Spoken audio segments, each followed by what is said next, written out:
Assalamualaikum warahmatullahi wabarakatuh. Yang terhormat Ibu Dwi Septi Haryani, STMM, selaku dosen pengampu pada mata kuliah Metopel ini. Baiklah, pada kesempatan kali ini saya akan mempresentasikan proposal penelitian saya dengan judul Perbandingan Kinerja Mengajar dengan Sistem Work from Home WFH antara guru di SD Negeri Kota Tanjung Pinang. Studi kasus SD Negeri 011 dan SD Negeri 012 Kota Tanjung Pinang. Nama saya Hendy Satrian dengan NIM 16612090. Adapun pokok pembahasan saya itu pendahuluan, tinjauan pustaka, dan metodologi penelitian. Penelitian ini dilatar belakangi, guru merupakan profesi atau pekerjaan yang memerlukan keahlian. Dalam proses pembelajaran, guru dituntut harus aktif, kreatif, dan inovatif agar siswa tidak merasa bosan dengan kegiatan pembelajaran yang dilakukan baik secara daring ataupun tatap muka. Terlebih lagi pada masa pandemi COVID-19 saat ini, guru harus pandai memodifikasi pembelajaran dengan model yang inovatif dan kreatif. Menurut Syahrudin 2020, pembelajaran di masa pandemi COVID menjadi sangat bervariasi. Ada berbagai model pembelajaran yang digunakan saat ini, diantaranya metode daring, metode luring, tatap muka, home visit, blended learning, dan lain sebagainya. Salah satu metode pembelajaran yang dapat dilakukan pada kondisi saat ini adalah metode pembelajaran kombinasi atau yang dikenal dengan istilah blended learning, karena dimulai mampu untuk membentuk dan mengembangkan kemandirian belajar siswa hingga mahasiswa. Secara teoritis dan beberapa hasil penelitian sebelumnya, maka kinerja guru di masa pandemi COVID-19 dapat dipengaruhi oleh perbandingan oleh work from home. Hal ini selanjutnya memberikan inspirasi kepada saya untuk melakukan penelitian ini, ya, dengan judul perbandingan kinerja mengajar dengan sistem work from home antara guru di SD Negeri Kota Tanjung Pinang.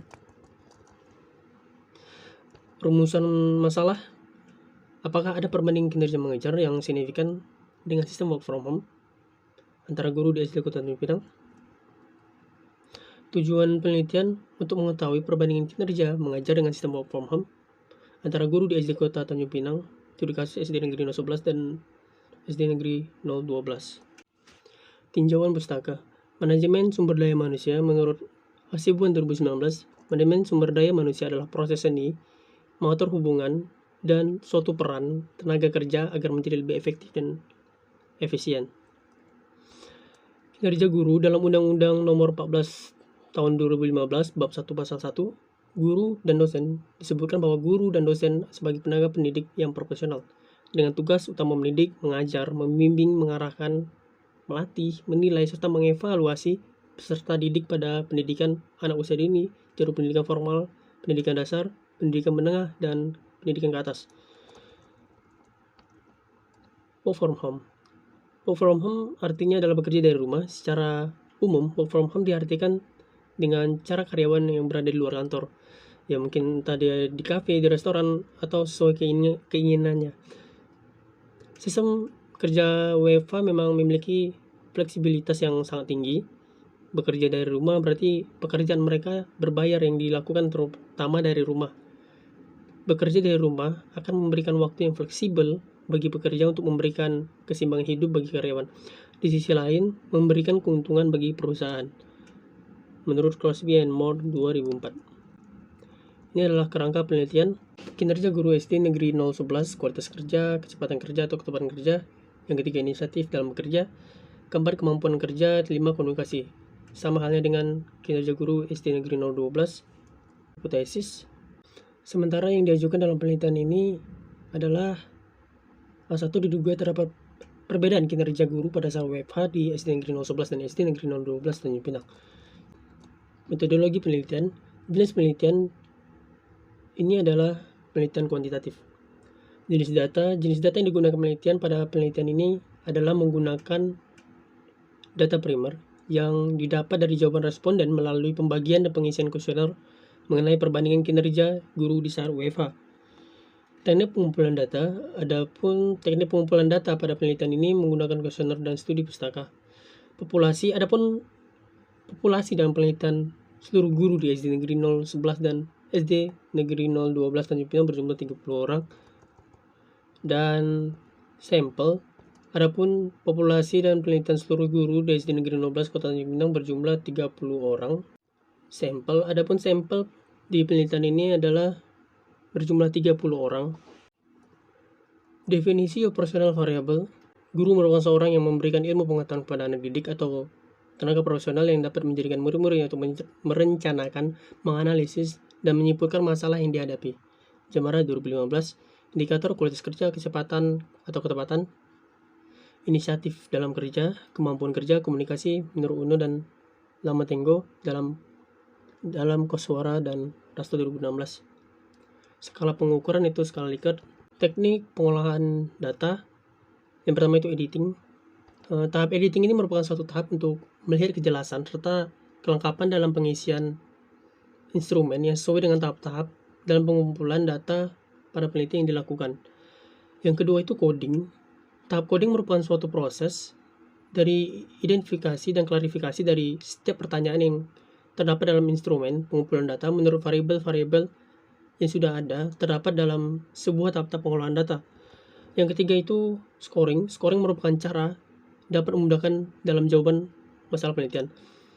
Dalam hal ini, peneliti menggunakan pengukuran skala yang digunakan adalah skala Likert, dan pemberian skor ini menggunakan sistem skala 5, yaitu sangat setuju diberikan skor 1, setuju diberikan skor 2, netral diberikan skor 3, tidak setuju diberikan skor 4, sangat tidak setuju diberikan skor 5. Yang keempat itu tabulating. Tabulating ini merupakan yang membantu proses dan mencatat dan menginput ke dalam tabel penelitian variabel-variabel yang diteliti. Teknik analisa data. Analisa data penelitian merupakan bagian proses penguji dan setelah tahap pemilihan dan pengumpulan data. Sebuah penelitian memerlukan sebuah analisis data yang diharapkan mampu memberikan solusi dan pertanyaan penelitian untuk menjadi dasar penelitian. Oleh karena itu sangat penting dalam melakukan analisis yang data terlebih dahulu. Uji kualitas data. Pada penelitian ini terdiri dari uji validitas dan uji reliabilitas. Uji validitas. Kriteria valid atau tidak adalah jika korelasi antara skor masing-masing butir pertanyaan dengan total skor mempunyai tingkat signifikan di bawah 0,5, maka butir pertanyaan tersebut dikatakan valid. Dan jika korelasi dari skor masing-masing butir pertanyaan dengan total keseluruhan skor mempunyai tingkat signifikan di atas 0,5, maka butir pertanyaan tersebut tidak valid. Uji reliabilitas. Sedangkan uji reliabilitas menunjukkan suatu pengertian bahwa suatu instrumen dapat dipercaya untuk digunakan sebagai alat pengumpulan data karena instrumen tersebut sudah baik. Menurut Ghazali 2016, suatu variabel dikatakan reliable atau handal jika jawaban seseorang terdapat pertanyaan adalah konsisten atau stabil dari waktu ke waktu. Uji independen sample t-test. Menurut Ghazali 2016, analisis yang digunakan untuk uji hipotesis penelitian yaitu uji independen sample t-test. Uji independen sample t-test adalah metode yang digunakan untuk membandingkan dua kelompok min dari dua sampel yang berbeda. Pada prinsipnya, uji independen sample t-test berfungsi untuk mengetahui apakah ada dua perbedaan min antara dua populasi dengan membandingkan dua min sampelnya sebelum dilakukan analisis independen sample t-test. Terlebih dahulu, data harus memenuhi syarat-syarat awal tersebut, yaitu data berbentuk interval atau rasio, data sampel berasal dari populasi yang terdistribusi normal, variasi antara dua sampel yang dibandingkan tidak berbeda secara signifikan atau homogen, dan yang terakhir itu dan data berasal dari dua sampel yang berbeda. Mungkin itu saja presentasi dari saya.